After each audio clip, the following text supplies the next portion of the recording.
Hi everyone. This is just a quick run through on this scope MSOX 3000 series. So after you put up this way, you can actually set the training signal and these the connections from channel 2 to demo 2, channel 1 to demo 1. You can see that, yeah. Okay, so I'm going to run a few things here, a few setup that might be beneficial to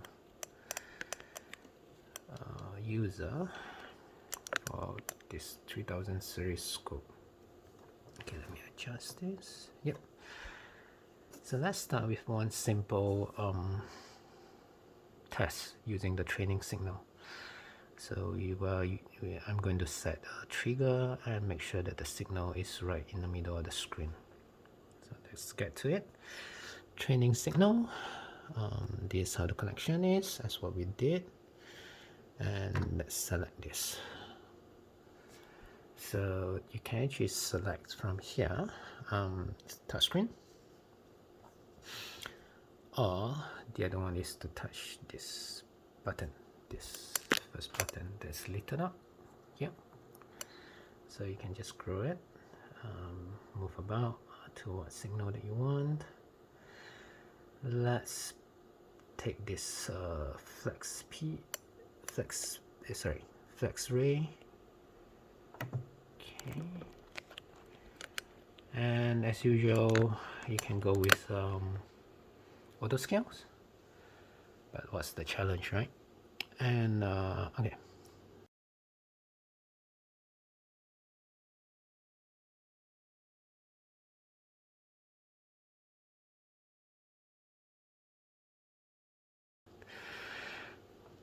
Let's do this. Let's change the time domain. Yeah, you can already see something there, but the voltage is just too narrow. Let's zoom in a bit. Yep. So somewhere there. And I'm gonna set the trigger. Let's go to here, trigger menu. So just make sure that it's H, and you can actually tune the trigger line. So as you can see right now it's minus, so just move all the way down here.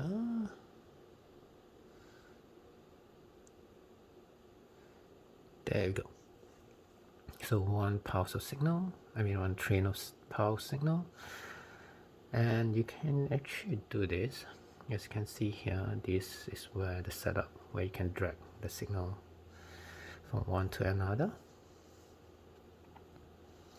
And if you want to set a trigger menu, trigger area, so you can do this. Just select the top, and let's say we want to say that it must be intersect, sorry.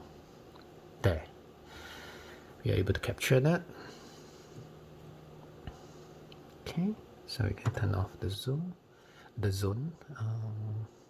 Yeah. So as you can see, okay, let's say consider that the line is way too dim.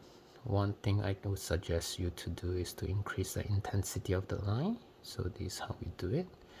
I go to menu, setup, waveform intensity. So I just drag around 100. So if this is too dim, so send it to the range that is comfortable to your eye. And that's one thing. The other thing is that I noticed that this 3000 series has this feature, we call it intensity. So let's go to menu, setup. Sorry, not the intensity, should be called not source. Search on the display. Where's my display? Yep. So display persistent. Then we just go to variable persistence. Let's say to 1 second. Yep. So just imagine that this persistence is like the history of the signal that appear. So you can see what's going on in between the signal that you're measuring. And I found that it's quite useful at times, especially when I want to see is there any glitch, any jitter that comes up. Yeah, that's it for part 1. I'm going to work on part 2 soon. Alright, thanks for watching.